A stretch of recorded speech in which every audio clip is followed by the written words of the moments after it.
बौद्ध धर्म को।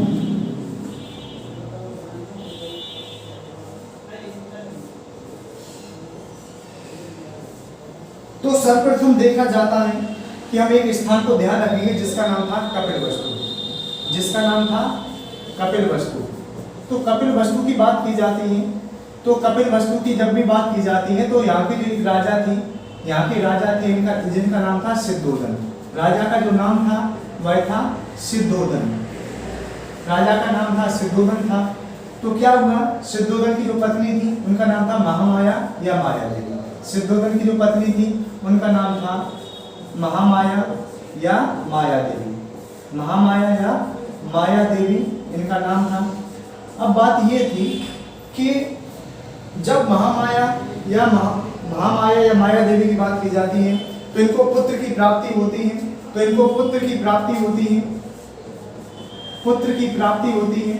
तो सर्वप्रथम हम देख सकते हैं कि जब इन्हें पुत्र की प्राप्ति हुई, जब इन्हें पुत्र की प्राप्ति होती है तो सबसे बड़ी बात यह थी कि एक राजा का पुत्र है तो उसके लिए काफी लोग आएंगे जो उसका नामकरण करेंगे। तो सहयोग था कि उसी समय, जिस समय इनको पुत्र की प्राप्ति होती है तो उसी समय एक व्यक्ति होते हैं जिनका नाम था असित नामक ऋषि, जिसका नाम था असित नामक ऋषि। असित नामक जो ऋषि थे, हम कह सकते हैं असित नामक ऋषि इसी समय निकल पड़े। असित नामक जो ऋषि थे इसी समय निकल पड़ते हैं। जब यह असित नामक ऋषि यहाँ पर निकल पड़ते हैं तो हमने देखा कि जब यह असित नामक ऋषि यहाँ पर निकल पड़ते हैं तो राजा सिद्धोधन के द्वारा बुलाए गए असित नामक ऋषि को और कहा गया कि हमारी जो पुत्र की प्राप्ति हुई है तो उसका क्या नाम रखा जाए। तो जैसे ही इनकी असित नामक ऋषि के द्वारा इस बालक को देखा जाता है, असित नामक ऋषि के द्वारा इस बालक को जब देखा जाता है तो वह देख के उन्होंने कहा था कि इस बालक का नाम होगा सिद्धार्थ, इस बालक का जो नाम होगा वह होगा सिद्धार्थ। सिद्धार्थ का अर्थ हम कह सकते हैं, इन्होंने जो नाम दिया इस बालक का नाम होगा सिद्धार्थ होगा। दूसरी बात इन्होंने कहा था एक ऐसा बालक है यह जिसकी सारी इच्छा संपूर्ण है, जिसकी सारी इच्छा कैसी होंगी, संपूर्ण होंगी, जिसकी सारी इच्छा संपूर्ण होंगी, जिसकी सारी इच्छा संपूर्ण होंगी। लेकिन जब असित नामक ऋषि के द्वारा यह बात बोली जाती है तो कुछ समय बाद जैसे ही उन्होंने नामकरण किया और नामकरण के बाद ही असित नामक ऋषि होते हैं वह रोने लगते हैं। तो जब यह रोने लगते हैं तो सबसे बड़ी बात यह थी कि सिद्धोधन जो कपिलवस्तु के राजा थे तो उनके द्वारा पूछा जाता है, उनके द्वारा पूछा गया कि असित नामक ऋषि आप क्यों रो रहे हैं। तो असित नामक ऋषि के द्वारा कहा जाता है कि यह जो आपका बालक है यह सिद्धार्थ से बनेगा बुद्ध, यह जो आपका बालक है यह सिद्धार्थ से बुद्ध बनेगा तथा यह धर्मोपदेश देगा, अन्य देशों में यह जाना जाएगा, एशिया का सूर्य कहलाएगा। ऐसे कहने वाले अगर कोई थे तो असित नामक ऋषि थे। अब सबसे बड़ी बाधा यह थी कि इनकी कपिलवस्तु का राजा चक्रवर्ती सम्राट होकर अब उसका पुत्र अगर घर घर भिक्षा मांगने वाला सन्यासी बनेगा तो ऐसा तो नहीं चाहते थे सिद्धोधन। तो सिद्धोधन ने सोचा कि अब वह कार्य क्या करें। और पहली बात हम ये भी कह सकते हैं जो सिद्धोधन को जब असित नामक ऋषि के द्वारा ये शब्द बोल दिए जाते हैं तो असित नामक ऋषि जो सिद्धोधन थे उन्हें विश्वास ही नहीं हुआ। असित नामक ऋषि को यह विश्वास ही नहीं होता है तो हम कह सकते हैं असित नामक ऋषि को विश्वास नहीं होता है और उनके द्वारा 8 ब्राह्मणों को बुलाया गया, इनके द्वारा 8 ब्राह्मणों को बुलाया गया। अब जब 8 ब्राह्मणों को बुलाया गया तो 8 ब्राह्मणों में से 6 ब्राह्मणों ने कहा, 8 ब्राह्मणों में से 6 ब्राह्मणों ने कहा था कि यह जो आपका बालक है यह चक्रवर्ती सम्राट होगा। 6 ब्राह्मणों ने कहा कि यह चक्रवर्ती सम्राट होगा, 6 ब्राह्मणों ने कहा कि यह चक्रवर्ती सम्राट होगा। जबकि इसमें सबसे जो छोटे उम्र में जो ब्राह्मण थे जिनका नाम था कालदेव और कौंडिन्य, जिनका नाम था कालदेव एवं कौंडिन्य।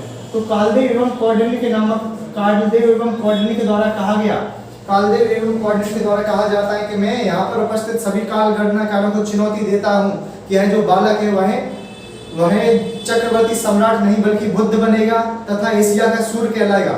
जब यह कालदेव और कौंडिन्य के द्वारा कहा जाता है तो सिद्धोधन बड़ी चिंता में पड़ जाते हैं। सिद्धोधन नहीं चाहते थे कि इनका जो बेटा है वह चक्रवर्ती सम्राट ना होकर बल्कि घर घर भिक्षा मांगने वाला सन्यासी बनेगा। अब उनके सामने बड़ा ही प्रश्न था। दूसरी बात हम कह सकते हैं कि कालदेव कौंडिन्य के द्वारा ये भी कह दिया जाता है कि कालदेव कौंडिन्य के द्वारा ये भी कहा गया कि इसके सामने कभी दुख नहीं आना चाहिए। अगर कभी इसके सामने दुख आता है तो ऐसी स्थिति में यह गृह त्याग कर सकता है।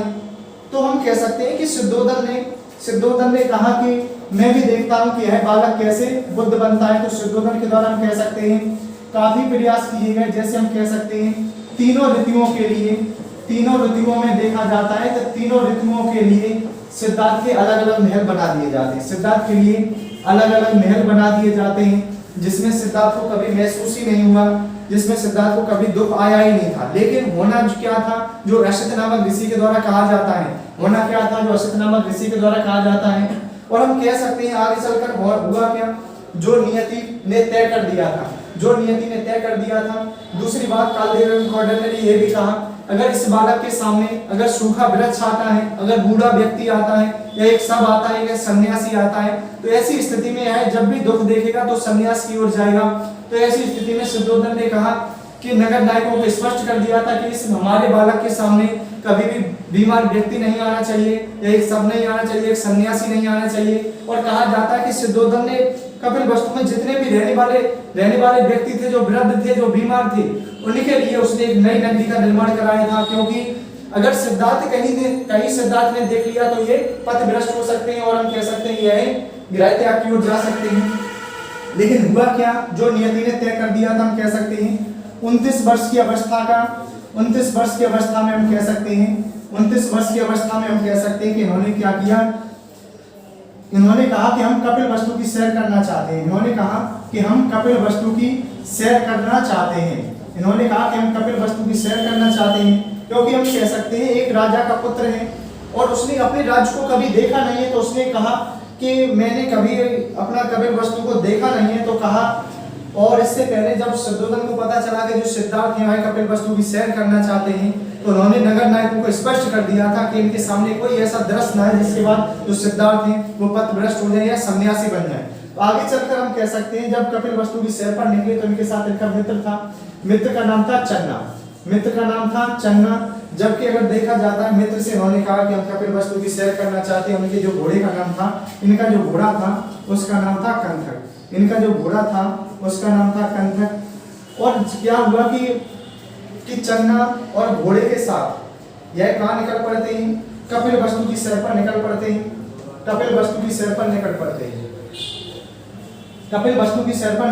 हैं। तो जैसे ही यह कपिलवस्तु पहुंचे तो हम कह सकते हैं कि सिद्धोधन ने तो कोई कमी नहीं छोड़ी कि इनकी जो सिद्धार्थ है वह कभी सन्यासी ना हो जाए।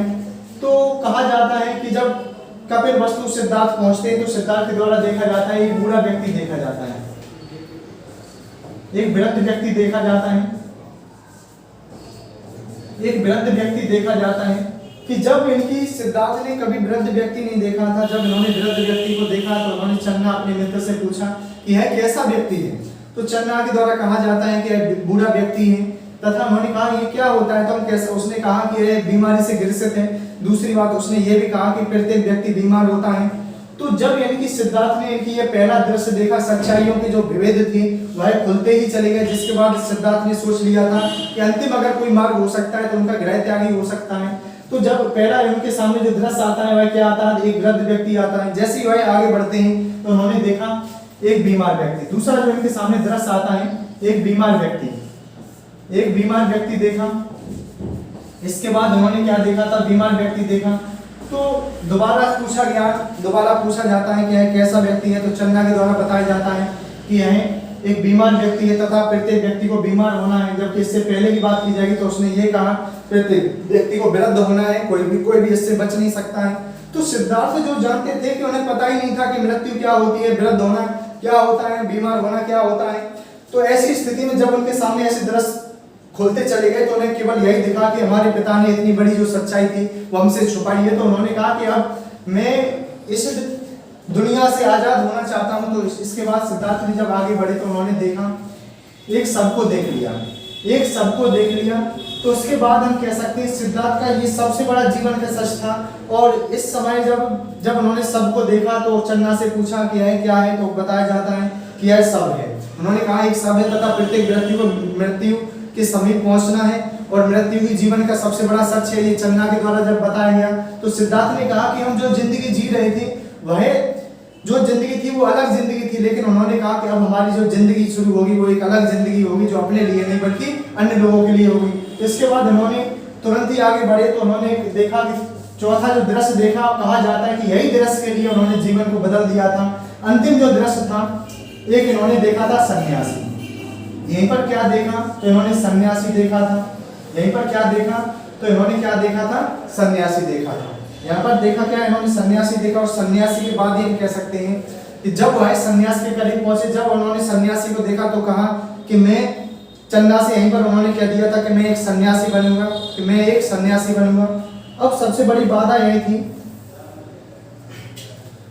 अब सबसे बड़ी बाधा थी कि सिद्धार्थ जब 29 वर्ष की अवस्था थी कि जब वह घर पहुंचे, जब वह सिद्धार्थ घर पहुंचते तो उन्होंने देखा कि कपिलवस्तु में जब वह पहुंचे, 29 वर्ष की अवस्था थी और जब वह कपिलवस्तु अपने घर पहुंचे तो कहा जाता है कि सिद्धार्थ बाधा में तो आ ही रहे थे, लेकिन एक बाधा और भी हम कह सकते हैं कि जो सिद्धार्थ थे इनकी यशोधरा जो उनकी पत्नी थी, यशोधरा को पुत्र प्राप्ति हुई, यशोधरा को पुत्र प्राप्ति हुई, यशोधरा को पुत्र प्राप्ति होती है।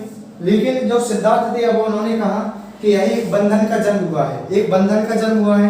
तथा कुछ दासियों के द्वारा जब वह सिद्धार्थ कपिलवस्तु पहुंचे, अपने घर पहुंचे थे तो उन्होंने देखा कि कुछ दासियों के द्वारा उन्हें बताया गया कि आपको पुत्र प्राप्ति हुई, आप क्या नाम रखेंगे। अब देखा जाए तो सिद्धार्थ तो पहले ही बाधा में थे, लेकिन जब यहाँ पर उन्होंने देखा कि पुत्र को जब उन्होंने देखा तो उन्होंने कहा कि यह तो राह में बाधा है। उन्होंने कहा मैं तो यहाँ से सन्यासी बनने वाला था, ये बीच में आ गया। तो हम कह सकते हैं कि उन्होंने यहीं पर इसका जो नाम दिया उन्होंने कहा राहुल, उनके मुंह से निकल गया राहुल और दासियों ने समझा कि उसका नाम रख दिया है और इसी से इनका नाम पड़ जाता है राहुल। तो राहुल हम कह सकते हैं राह में बाधा, इनकी राह में कांटा। अब सबसे बड़ी बात यह थी कि सिद्धार्थ अब सोच रहे थे कि अगर जब वह गिराय त्याग करेंगे, और कहा जाता है कि जब जिस समय सिद्धार्थ के द्वारा जब गिराय त्याग किया जाता है, सिद्धार्थ के द्वारा जब गिराय त्याग किया जाता है तो सबसे बड़ी बात हमने यहाँ पर यह देखी कि उनके सामने ये प्रश्न थे कि वह अपनी पत्नी को बताएं कि ना बताएं, कि ऐसे ही चले जाएं। तो हम कह सकते हैं कि कुछ अगर देखा जाए तो दो बातें हो सकती हैं इसके लिए। जैसे हम कह सकते हैं तो उस समय इनकी जो सिद्धार्थ ने सोचा होगा, इनकी सिद्धार्थ को लग रहा होगा, अगर वह पहली बात तो ये हो सकती है कि वह अपनी पत्नी के आंसू नहीं देख सकते हैं, या तो ये भी दूसरा रीजन हो सकता है, या वह इतने डरते हो कि या तो यशोधरा के द्वारा इतनी सुताई होगी कि वह डर जाएंगे काफी। तो हम इसके कई भी रीजन हो सकते हैं। दूसरी बात आगे हम देख सकते हैं क्या हुआ।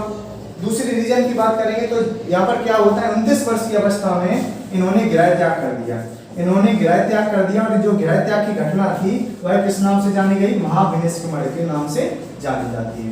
गिराय त्याग की घटना थी वह किस नाम से जानी जाती है, महाविनिष्कमण के नाम से जानी जाती है।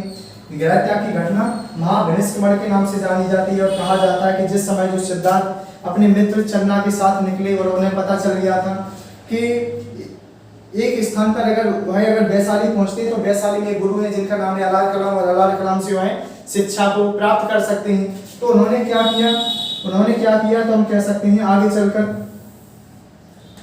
चलकर देखा जाता है कि वह गुरु की खोज में सर्वप्रथम वैशाली पहुंचे। गुरु की खोज में सर्वप्रथम कहाँ पहुंचे तो वैशाली पहुंचे। और वैशाली में इनके जो प्रथम गुरु बनते हैं वह बने अलार कलाम। वैशाली में इनके जो प्रथम गुरु बनते हैं अलार कलाम बनते हैं। लेकिन इससे पहले हमें यह ध्यान देना होगा कि कपिलवस्तु से जब वह वैशाली की ओर जा रहे थे तो कहा जाता है कि जब वह निकले थे तो उनका जो मित्र था या घोड़ा था जो उनके साथ आया था, और इसी बीच कपिलवस्तु और वैशाली के मध्य एक नदी थी जिसका नाम था अनोमा नदी। और कहा जाता है इसी अनोमा नदी पर इनके द्वारा स्पष्ट कर दिया जाता है कि, और दूसरी बात इन्होंने ये भी कहा था कि हमारा अब जो मुख्य उद्देश्य है वो ज्ञान को प्राप्त करना है। और दूसरी बात इनकी सिद्धार्थ के द्वारा यहीं पर कहा जाता है अगर मेरा बुद्ध बनना तय है तो ये जो केस हैं वह ऊपर के ऊपर ही रहे। क्योंकि कहा जाता है कि जब वह यहाँ पर निकल रहे थे तो उन्होंने अपने केसों को काट लिया था, अपने बालों को काट लिया था, और अपने हाथों पर गुच्छा रखा और गुच्छा के ऊपर फेंका। और उन्होंने ये भी कहा अगर मेरा बुद्ध बनना तय है तो ये जो केस है ऊपर के ऊपर ही रहेंगे। और कहा जाता है वह जो केस थे ऊपर के ऊपर ही रहे। तो हम कह सकते हैं सिद्धार्थ के सामने सबसे बड़ी बात थी, वो जान चुके थे अब मुझे सिद्धार्थ से बुद्ध बनने से कोई रोक नहीं सकता है। और दूसरी बात हमने देखा कि वैशाली में जब यह पहुंची तो उन्हें पता लगा कि इनकी एक गुरु है जिनका नाम है अलार कलाम, एक गुरु है जिनका नाम अलार कलाम है। और अलार कलाम से हम कह सकते हैं सिद्धार्थ ने सांख्य दर्शन को प्राप्त किया था। हम कह सकते हैं सिद्धार्थ ने सांख्य दर्शन को प्राप्त किया। लेकिन बात यह थी, कुछ समय बाद देखा जाता है कि उन्होंने कुछ ही समय में हमने देखा कि कुछ ही समय में इन्होंने ज्ञान को प्राप्त कर लिया था। ज्ञान को प्राप्त करने के बाद अलार कलाम से पूछा कि आगे की शिक्षा हमारी कौन कराएगा। तो हम कह सकते हैं अलार कलाम जो थे वह नहीं चाहते थे, अलार कलाम जो थे वह नहीं चाहते थे कि वह बिल्कुल नहीं चाहते थे कि सिद्धार्थ से उन्होंने ये भी कहा था कि आप हमारे आश्रम का अधिग्रहण कर लें, आप अपनी मर्जी से चलाएं, हमें कोई भी समस्या नहीं होगी। लेकिन सिद्धार्थ ने कहा हमारा जो मुख्य उद्देश्य है वो ज्ञान को प्राप्त करना है, ना कि आश्रम को चलाना। तो सिद्धार्थ ने देखा कि जब वह अलार कलाम के बाद इनका जो द्वितीय गुरु बनता है, इनकी वैशाली के बाद वह राजगृह पहुंचे थे। वैशाली के बाद वह कहां पहुंचे? तो राजगृह पहुंचे। तो राजगृह की ओर जब वैशाली से वह राजगृह की ओर जा रहे थे, जब वैशाली से राजगृह की ओर जा रहे थे तो हमने क्या देखा कि जब वह वैशाली से राजगृह की ओर जा रहे होते हैं तो उनके सामने एक पशुओं का दल जा रहा था। यहाँ पर पशुओं का दल जा रहा था और क्या होता है कि राजगृह के जो इस समय राजा थे उनका नाम था बिंबिसार, उनका नाम था बिंबिसार। और मगध की राजधानी थी राजगृह। मगध की जो राजधानी थी और मगध की राजधानी क्या थी? तो राजगृह थी। और एक जो शासक थे बिंबिसार थे। तो क्या हुआ कि जब पशुओं को दल को सिद्धार्थ ने देखा तो उन्होंने कहा कि पूछा, इनके सैनिकों से पूछा कि है जो इतने पशु हैं वह कहाँ जा रहे हैं? तो सैनिकों के द्वारा बताया गया कि यह राजगृह के एक शासक हैं जिनका नाम है बिंबिसार। और कहा जाता है जो बिंबिसार थे वो सिद्धार्थ के मित्र थे और उन्होंने पशुओं का दल वहीं पर रोक लिया था। और उन्होंने ये भी कहा कि मैं पशुओं के दल की बलि नहीं होने दूंगा, तो क्या होता है कि तो सैनिकों के द्वारा ये भी कहा गया कि तुम्हारा इतना हठी व्यक्ति हो जो तुम ये कह रहे हो, अगर हमारे राजा को पता चल गया तो तुम्हारा सर कलम कर दिया जाएगा, ऐसा कहने वाले उनके सैनिक थे। लेकिन सिद्धार्थ ने कहा कि अब यह जो पशु है वह आगे नहीं बढ़ सकते चाहे कुछ भी हो जाए। लेकिन जब सैनिकों के द्वारा जब सैनिक इनकी राजगृह पहुंचे, बिंबिसार को बताया गया कि एक व्यक्ति रास्ते में बैठा हुआ है जो हठी व्यक्ति है, जो मान नहीं रहा है और कह रहा है कि मैं पशुओं की बलि नहीं होने दूंगा। लेकिन जैसे ही बिंबिसार को पता चला तो बिंबिसार के द्वारा कहा गया ऐसा कौन व्यक्ति हो गया है जो मेरी बातों का उल्लंघन कर सके। तो कहा जाता है कि जब उन्होंने सिद्धार्थ को देखा तो उन्होंने गले लगा लिया था और जो तलवार थी उसको उन्होंने छोड़ दिया था। तो ऐसा करने वाले कौन थे? तो बिंबिसार थे। और बिंबिसार के द्वारा कहा जाता है अगर आप चाहें तो हमारे राजगृह के महल में भी ज्ञान की प्राप्ति कर सकते हैं। दूसरी बात हम कह सकते हैं कि बिंबिसार के द्वारा यहीं पर कहा जाता है, बिंबिसार के द्वारा इसी स्थान पर कहा गया था अगर जब भी आपको ज्ञान की प्राप्ति होगी तो आप हमारे राजगृह में उपदेश देने जरूर आना पड़ेगा आपको। तो ऐसा कहने वाले कौन थे? तो बिंबिसार थे। लेकिन आगे चलकर क्या हुआ कि अब सबसे बड़ी बात यह थी कि राजगृह में निकल पड़े हुए गुरु की खोज में निकल पड़ते हैं। और गुरु यहाँ पर कौन बनते हैं? द्वितीय गुरु उनके बनते हैं रुद्रकरामापुत्र की बात की जाएगी तो हम ध्यान रखेंगे रुद्रकरामापुत्र उनके द्वितीय गुरु बनते हैं। और रुद्रकरामापुत्र से उन्होंने योग का ज्ञान प्राप्त किया था। रुद्रकरामापुत्र से उन्होंने योग का ज्ञान जो था उसे प्राप्त किया था। और आगे चल के कहा जाता है और यहीं पर कहा जाता है कि रुद्रकरामापुत्र के 5 शिष्य थे। रुद्रकरामापुत्र के 5 शिष्य थे जिनका नाम था कौंडिन्य, बप्पा, भादिया, महानामा, अस्सागी। तो जब इन 5 शिष्यों ने देखा तो इनके मन में भी ये विचार आया कि आज तक हमने ऐसा कोई व्यक्ति नहीं देखा जो रुद्रकरामापुत्र से आगे हो। और आज हमने देखा कि पहली बार इनकी जो सिद्धार्थ रुद्रकरामापुत्र से भी आगे निकल जाते हैं। और कहा जाता है कि रुद्रकरामापुत्र से जब वह सिद्धार्थ ने पूछा भी था कि अब हमारे आगे की शिक्षा को कौन बढ़ाएगा, तो रुद्रकरामापुत्र ने कहा था अगर ऐसा कोई गुरु होता तो मैं ही उसके चरणों में न बैठ जाता। तो ऐसा कहने वाले थे रुद्रकरामापुत्र। अब सबसे बड़ी बाधा यह थी कि आगे की रास्ता कौन तय कराएगा, आगे का मार्ग कौन तय कराएगा। तो हम देख सकते हैं आगे का मार्ग कौन तय कराएगा। तो क्या हुआ यहाँ पर? तो क्या होता है? तो सर्वप्रथम हम देखते हैं इसी स्थान पर आगे का मार्ग कौन तय कराएगा। तो इसके लिए सर्वप्रथम राजगृह से एक स्थान पर पहुंचते हैं उरुवेला। राजगृह से वह पहुंचते हैं उरुवेला। और कहा जाता है कि जब यह राजगृह से उरुवेला की ओर जा रहे थे तो कहा जाता है इसी स्थान पर इन्हें श्वेतांबर मिल जाते हैं। मिल कौन जाते हैं? तो श्वेतांबर मिल जाते हैं। कौन मिल जाते हैं? श्वेतांबरों से इनकी मुलाकात हुई थी। जो जैन धर्म का एक संप्रदाय है, जो जैन धर्म का एक संप्रदाय है, उनसे इनकी मुलाकात हुई श्वेतांबरों से। तो श्वेतांबर के द्वारा कहा जाता है कि हमारे जो गुरु महावीर स्वामी थे, हमारे जो गुरु महावीर स्वामी थे, उनको तो भूखे रह के ज्ञान की प्राप्ति हुई थी।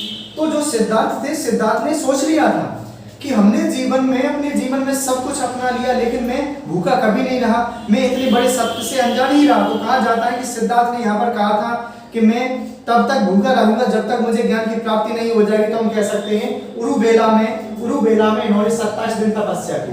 उरुबेला की बात की जाएगी तो हम कह सकते हैं उरुबेला में 27 दिन इनके द्वारा तपस्या की जाती है। 27 दिन यहाँ पर तपस्या की जाती है। और दूसरी बात, इसी समय कहा जाता है कि जब सिद्धार्थ उरुबेला में थे, उरुबेला में ही सबसे बड़े सत्य का सामना हुआ। उरुबेला में ही सबसे बड़े सत्य का सामना हुआ। अब सत्य क्या था? तो सत्य ये था कि इनके सामने एक बीड़ा का उदय हुआ। अब एक जो व्यक्ति था वह दूसरे व्यक्ति से कह रहा था अगर बीड़ा के जो तार अगर ज्यादा बांध दिए जाए या कम बांध दिए जाए तो ऐसी स्थिति में यह अच्छा नहीं बजेगा। तो जब यह सिद्धार्थ सुन रहे थे तो उन्होंने कहा सिद्धार्थ ने कि हमारे जीवन का अगर सबसे बड़ा कोई मार्ग हो सकता है तो वह हो सकता है मध्यम मार्ग हो सकता है।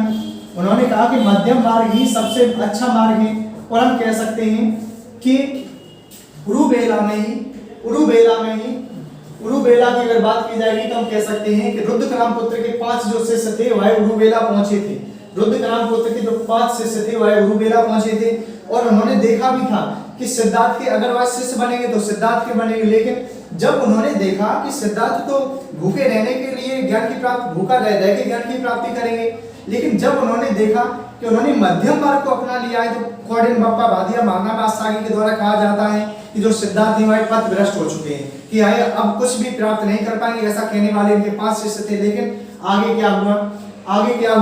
तो आगे हम देख सकते हैं कि इनके द्वारा कहा जाता है कि मध्यम मार्ग को अपनाएंगे। और मध्यम मार्ग को अपनाने के लिए इन्होंने कहा कि एक स्थान का चयन किया, अब वह कहाँ पहुंचेंगे? तो अब पहुंचेंगे वह गया में। तो गया की बात की जाती है तो गया में इनकी सिद्धार्थ यहाँ से पहुंचते हैं।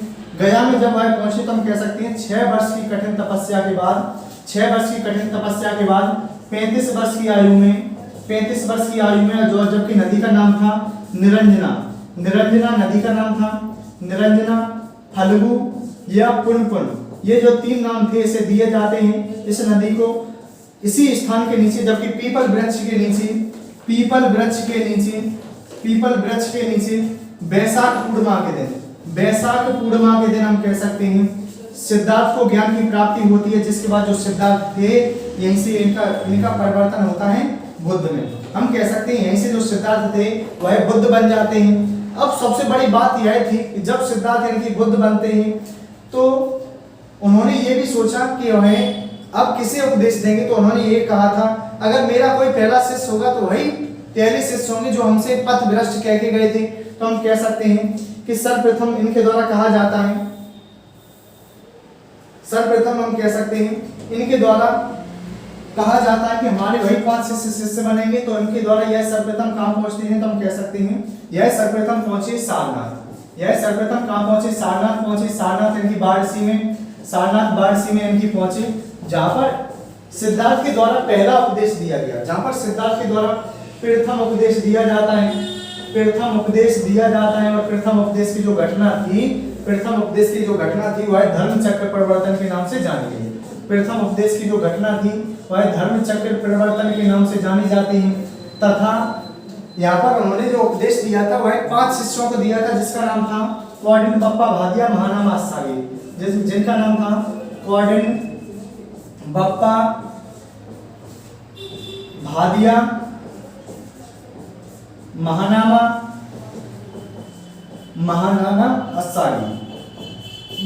अस्सागी को इन्होंने उपदेश दिया।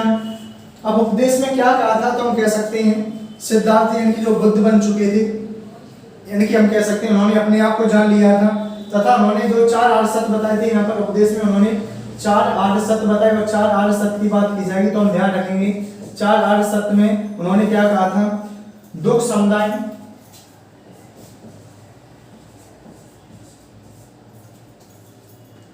उन्होंने कहा दुख है, उन्होंने पहला कहा दुख है, दुख का कारण है, दुख का का कारण है। दूसरी बात उन्होंने कहा कि दुख निदान के उपाय हैं, दुख निदान के उपाय हैं, तथा इसके लिए चौथे आर्य सत्य में उन्होंने अष्टांगिक मार्ग जोड़े। उन्होंने कहा अगर किसी भी व्यक्ति को दुख का त्याग करना है तो उन्होंने अष्टांगिक मार्गों को हम कह सकते हैं यहाँ पर जोड़ा, क्योंकि सिद्धार्थ के द्वारा अष्टांगिक मार्गों को यहाँ पर जोड़ा जाता है। लेकिन आगे चलकर क्या हुआ, कि हमने देखा कि सिद्धार्थ की लोकप्रियता इतनी बढ़ती चली जा रही थी कि इनकी काफी ज्यादा से ज्यादा जो लोग थे वो पता चला कि इनकी जो सिद्धार्थ थे वो सुनी सुनाई बातों को नहीं कहते हैं, बल्कि ये ऐसी बातों को कहते हैं जो उन्होंने स्वयं सीखी हैं। तो इसके बाद अगर देखा जाता है तो हम कह सकते हैं सिद्धार्थ जो थे सारनाथ के बाद इनकी कहाँ पहुंचे, तो हम कह सकते हैं सर्वप्रथम आए कहाँ पहुंचते हैं, वैशाली में। इनकी वैशाली में सर्वप्रथम आए कहाँ पहुंचते हैं, तो हम कह सकते हैं एक स्थान पर पहुंचे थे जिसका नाम था वाराणसी। वाराणसी में जब वो आए पहुंचे तो वाराणसी में हम कह सकते हैं, वाराणसी में जब वह पहुंचे तो हम कह सकते हैं यहाँ पर अगर 5वें शिष्य के बाद अगर छठवां अगर कोई शिष्य इनका बनने वाला था तो उसका नाम था यश।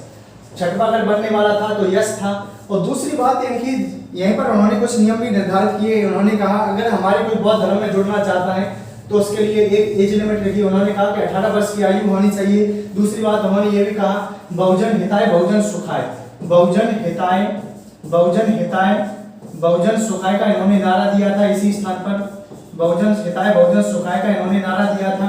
दूसरी बात हम कह सकते हैं अगर कभी पूछा जाता है कि संघ की स्थापना कहाँ पर होती है, तो हम कह सकते हैं कि संघ की स्थापना होती है वाराणसी में। संघ की स्थापना कहाँ पर होती है, तो संघ की स्थापना वाराणसी में होती है। और आगे चलकर हम कह सकते हैं कि वाराणसी में इन्होंने कई कार्य किए। यश नामक इनका छठा शिष्य था, इनकी जो बौद्ध भिक्षु कह सकते हैं। यहाँ पर उन्होंने कहा था बहुजन हिताय बहुजन सुखाय का नारा दिया था। संघ की यहाँ पर स्थापना की जाती है। और उन्होंने कहा भी जो भी संघ में जुड़ना चाहता है तो वह 18 वर्ष की आयु का होना चाहिए, उसे ही सिद्धार्थ इनकी संघ में शामिल करेंगे। लेकिन आगे चलकर क्या हुआ कि वाराणसी में जब वह पहुंचे थे तो उन्हें पता चला कि इनकी राजगृह यहाँ पर से समीप है। तो उन्होंने ये भी कहा कि राजगृह में जब वह ज्ञान की प्राप्ति को निकले थे तो बिंबिसार से उन्होंने वादा किया था कि जब उन्हें ज्ञान की प्राप्ति होगी तो वह ज्ञान देने जरूर आएंगे। तो वाराणसी के बाद अगर सिद्धार्थ कहीं पहुंचे तो हम कह सकते हैं यह राजगृह पहुंचे। जब राजगृह पहुंचे तो हम कह सकते हैं जब यह राजगृह पहुंची, जो मगध की राजधानी थी, तो यहाँ के शासक थे बिंबिसार। यहाँ के जो शासक थे वह बिंबिसार थे। और बिंबिसार के द्वारा कहा जाता है कि उन्होंने कई बाबू रूप में स्वागत किया था तथा इन्हें कहा एक बिहार दिया था जिसका नाम था बेलूबन नामक बिहार। बेलूबन नामक जो बिहार था उन्होंने इसे दिया, तो सिद्धार्थ को दिया। और दूसरी बात जब यह राजगृह में थे तो राजगृह में एक गुरु थे जिनका काफी प्रचलन था उस समय, जिनका नाम था संजय। गुरु संजय थे जिनका नाम था गुरु संजय। जब गुरु संजय के शिष्यों को पता चला कि इनके सिद्धार्थ राजगृह में पहुंचने वाले हैं, बुद्ध पहुंचने वाले हैं, तो इनके शिष्यों ने कहा कि मैं अब अगर शिष्य किसी का बनूंगा तो इनकी बुद्ध का ही बनूंगा। तो हम कह सकते हैं कि गुरु संजय ने काफी कोशिश की कि हमारे जो शिष्य हैं तथा सलीपुत्र और मुगलाना जो गुरु संजय के शिष्य थे वो अब उन्होंने किसकी सदस्यता ग्रहण कर ली थी। तो हम कह सकते हैं संघ में किसके चले जाते हैं, तो संघ में चले जाते हैं गौतम बुद्ध के। सारीपुत्र और मुगलान की अगर बात की जाएगी तो हम ध्यान रखेंगे यह कहाँ चले जाते हैं, तो उनके अधीन चले जाते हैं। लेकिन अब बात यह थी कि धीरे धीरे इनका निरंतर काल बढ़ता गया। जब राजगृह में थे तो कहा जाता है जब इनके सिद्धार्थ राजगृह में थे तो उनके जो पिता थे वो कह रहे थे कि लगभग अब हमारे बेटे को ज्ञान की प्राप्ति हो चुकी है तो वह घर आ जाएगा। लेकिन कहा जाता है कि वह काफी उनके पास पत्र या निमंत्रण पहुंचे लेकिन वह घर नहीं पहुंचे थे। लेकिन एक समय ऐसा आया कि जब वह किसी को शुद्धोधन भेजते थे तो वह घर लौटता ही नहीं था, चाहे वो सैनिक हो या सेनापति हो या कोई सैनिक या कोई व्यक्ति हो या आम आदमी हो। अंत में जब किसी भी व्यक्ति को भेजा गया तो वह बुद्धम शरणम गच्छामि करने लगता था। तो एक बार क्या हुआ कि जब यह राजगृह में थे तो शुद्धोधन के द्वारा कहा जाता है कि हमारे बेटे से कह देना कि उसके पिता ने इनवाइट किया है, आमंत्रित किया है, घर पर बुलाया है।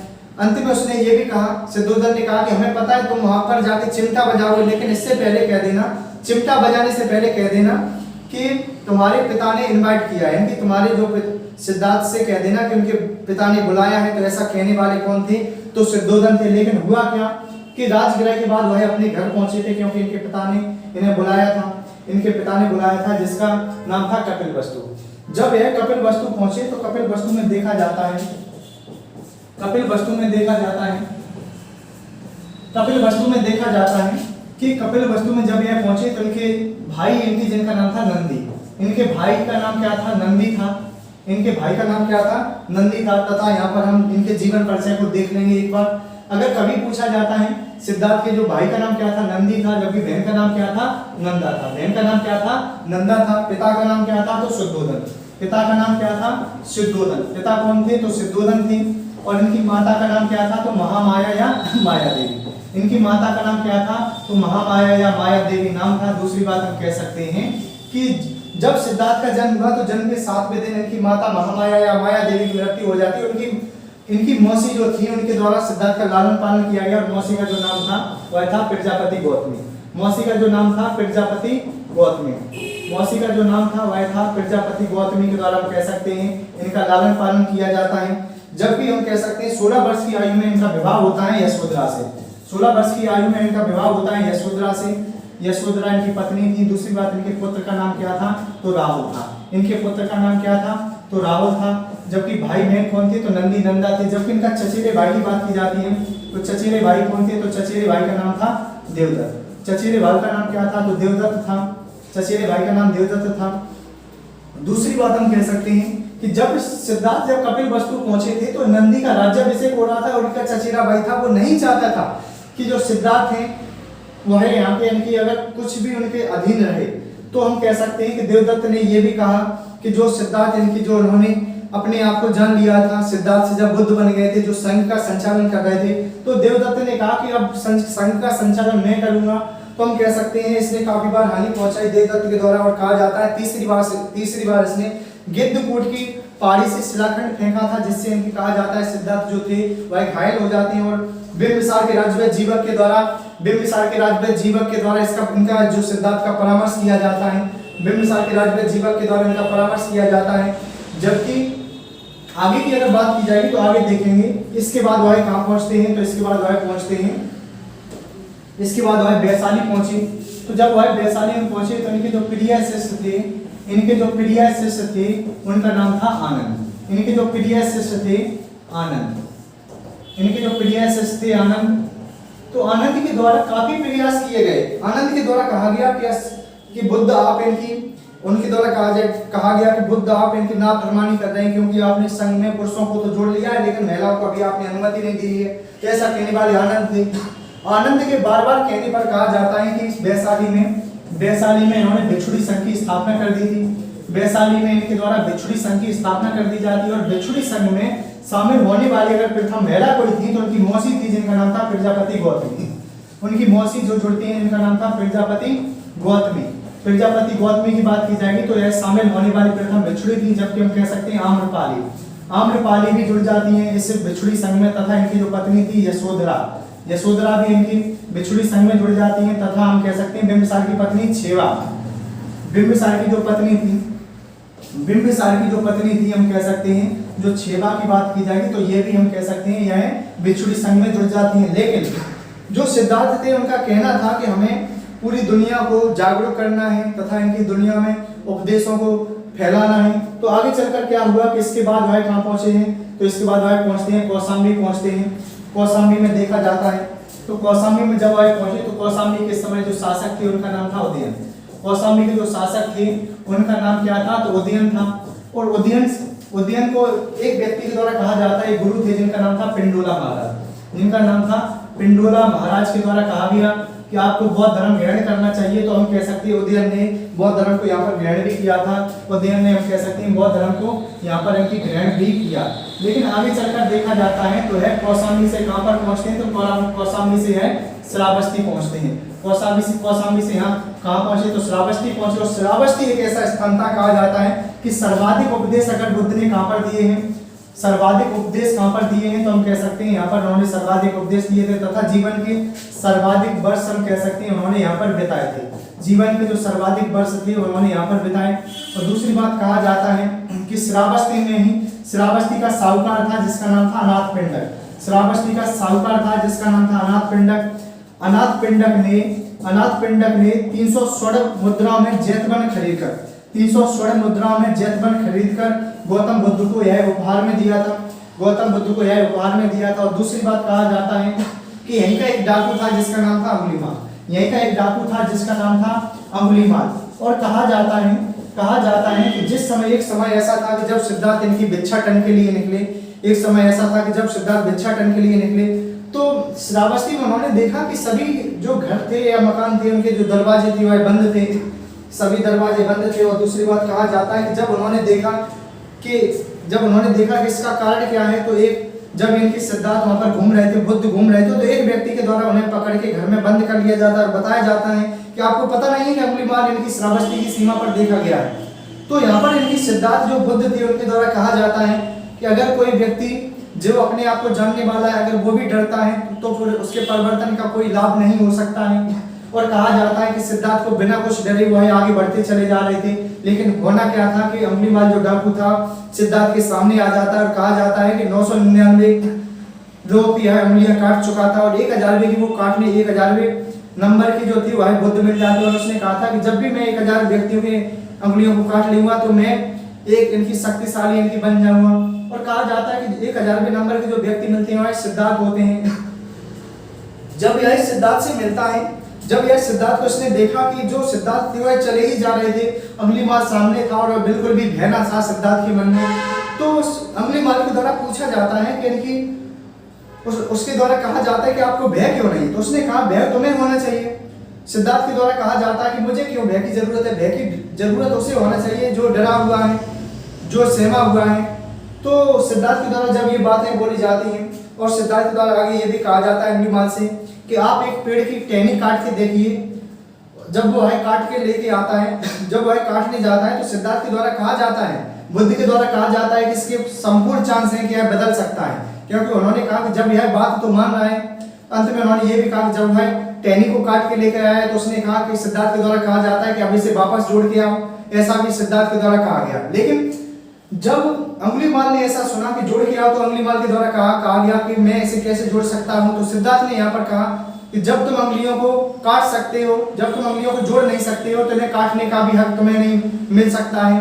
और कहा जाता है कि जो अंगुलीमाल जो डाकू था यहीं पर जो उसने अपनी तलवार थी बुद्ध के चरणों में रख दिया था, बुद्ध के चरणों में तलवार रख दी थी और कहा था कि बुद्धम शरणम गच्छामि, मैं आज के बाद ऐसा कोई कार्य नहीं करूंगा, ऐसा कोई कृत्य नहीं करूंगा जिससे किसी व्यक्ति को कोई हानि पहुंचे या नुकसान हो।